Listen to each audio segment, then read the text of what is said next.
Alrighty guys, the final one is here. Now, if you've been keeping up with the channel already, you guys already know. There's been 3 different video series that have started out recently. We have the AT&T Archive, we got the Verizon Variety, and the Sprint Showcase. But there's one more carrier specifically that we have not covered on this channel yet. And to do that, we decided to do basically a messaging phone. This right here is actually the Samsung Gravity TXT. Now, obviously this will just give it away right now. This is going to be called the T-Mobile Throwback. Gotta keep up with the alliteration on the channel, right? Now, this phone in particular is the final iteration of the Samsung Gravity series, which has been a long-running series for T-Mobile as far as like their messaging phones go.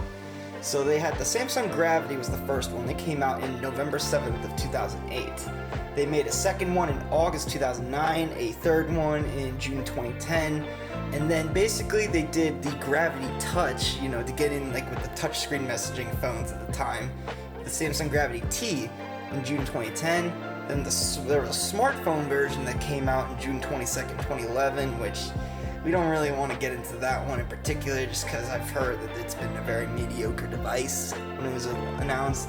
But then this was the final Gravity that came out, the Gravity TXT. And from the looks of it, it looks like just your basic normal slider phone with a couple of little interesting tweaks and features that'll kind of make it set apart from the competition. But we're going to do things a little bit differently on this channel. Instead of me covering little hidden features that aren't really as talked about compared to other phones at the time, we're just going to kind of just do like a little trip down memory lane, given that this is a final iteration of this particular device here. So, that being said, let's get right into that sucker. Alright, like all of our phones of previous, we're going to get this one fired up. You can see here they even have like the specialty text to letting you know that this is an exclusive T-Mobile phone, which I actually kind of liked. Not a lot of phones nowadays seem to show you the actual model number when it's booting up here. So I kind of appreciate that. T-Mobile's always been a very quirky sort of phone carrier, and that's their old slogan now, stick together. It gives you that welcome T-Mobile screen, which obviously you can't really use that anymore, sadly, but here we are. So upon first glance, this looks like basically a lot of Samsung messaging phones that came out at the time. We were in this sort of transitional phase between going to a messaging device and then going over to basically us just consistently using smartphones all the time.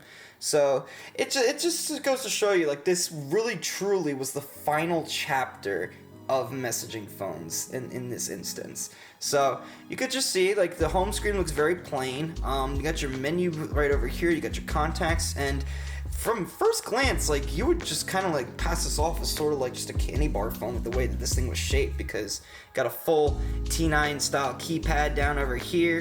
You got your your quick task buttons, you got a messaging button, a back button, your call and your end buttons right there. And then this was really unique as far as messaging phones were concerned. So from my understanding, this actually is a fully fledged trackpad.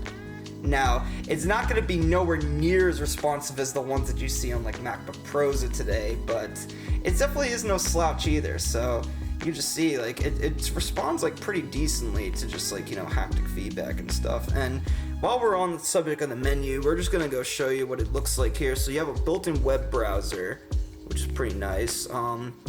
You got T-Mobile Mail, or T-Mobile Mall, I should say. That's their carrier store page that basically allows you to download alternate applications. You got your media tab right there. You got your people tab. I assume this is probably your contacts log. Let me just see. Yeah, this is basically your contact log. Nice, okay. And then we're gonna go down over here to our messaging. So you have one or two methods in order to compose a message in this device. So we're just gonna do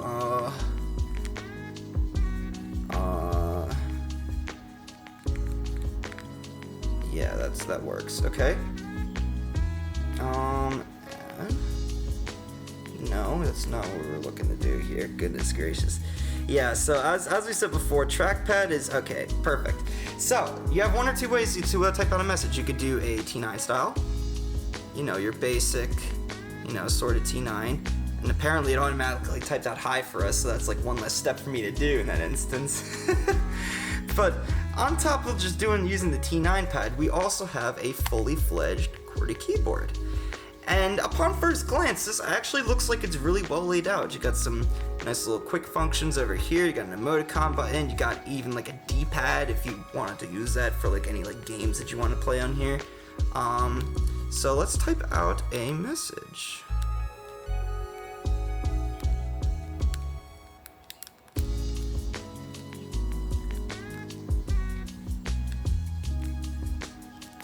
Now, you could probably like hear it when I'm typing it out, but the keys, they're a little, you know, butterfly style, if you know what I mean.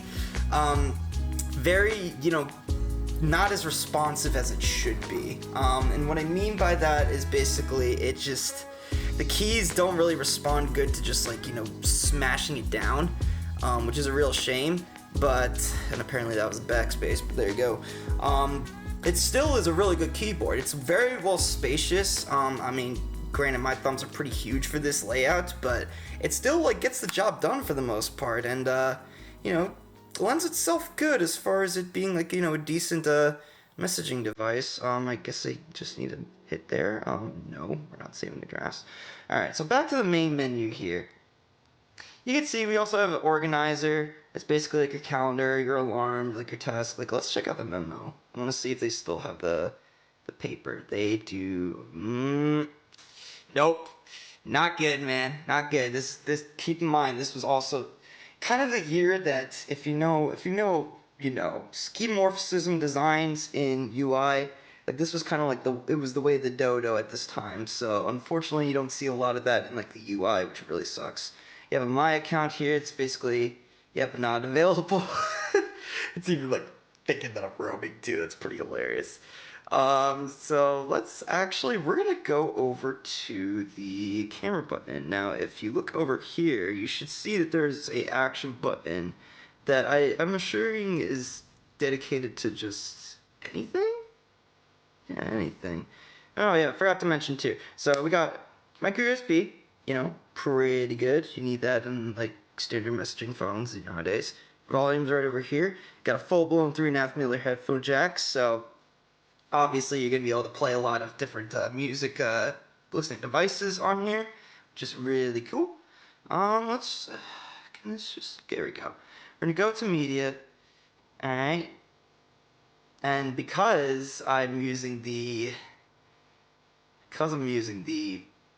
oh, okay, interesting. All right, well, yeah, if honestly, this is kind of like really a big annoyance for me. I'm kind of just noticing how hard it is to just like move, like navigation wise. The trackpad really is like a sore spot for this device, and because of the fact that it's also very flushed with the general button layout and stuff, you really need to like dig your fingertip into this trackpad in order for it to like be able to function. And that to me is a little disappointing. So it does look like though that we do have our SD card from the Samsung Instinct video that I did a while back. Which, if you guys haven't seen that, by the way, I just uploaded it recently. Please give it a watch. I'd love it if I could be able to drive up the engagement there. So we got all of our special songs here that we had from previously. So what does it look like when you play a song? I'm gonna show you right now. And it is basic.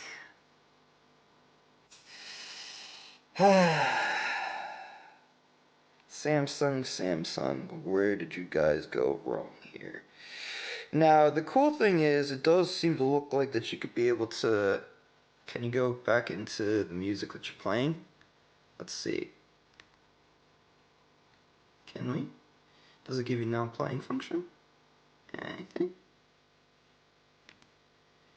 No. Okay, so...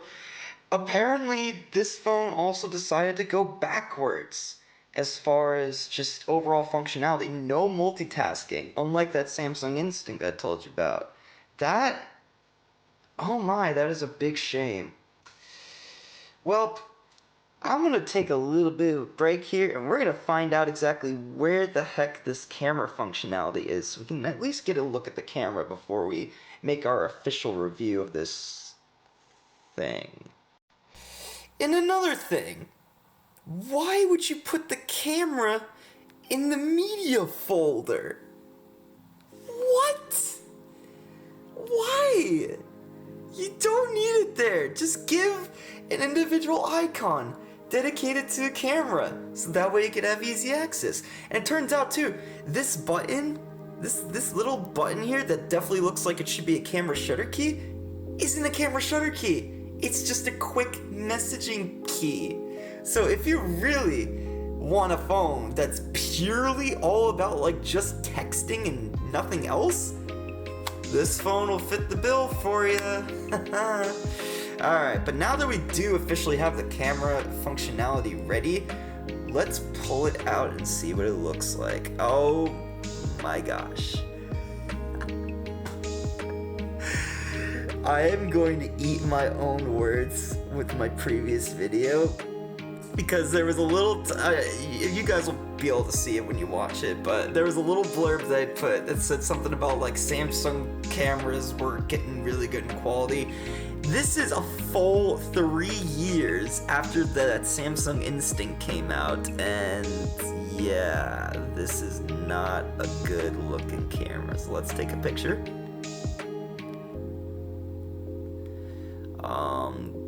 Yes, I would assume so. Oh my gosh. Oh my gosh. Well, so apparently instead of saving it to photos, zoom not available and image size. Oh, shut up. Hold on. Send to my album. Oh, to the album online. Okay. So you could just see, this is just a genuinely like confusing like phone to operate. But here we go. So this is what the picture looks like, folks. Not that impressive. Actually, I'd argue this is probably the worst camera that I've used so far on this channel. Don't quote me on it, but this is just straight up garbage. How the heck do you get away with this? Oh my gosh. Boy, what is going on here? This isn't even like a Pelican. This is basically just a freaking, oh my lord. Oh guys, well,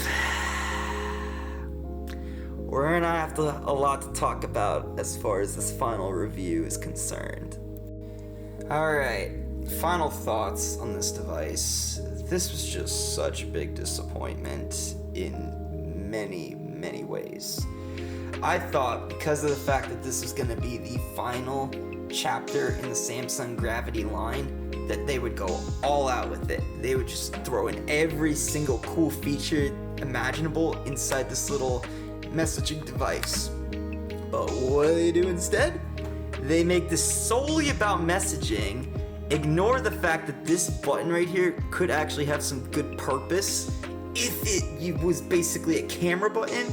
And the camera too, dude. This is not a good camera. This actually is bona fide the worst one that I've reviewed so far.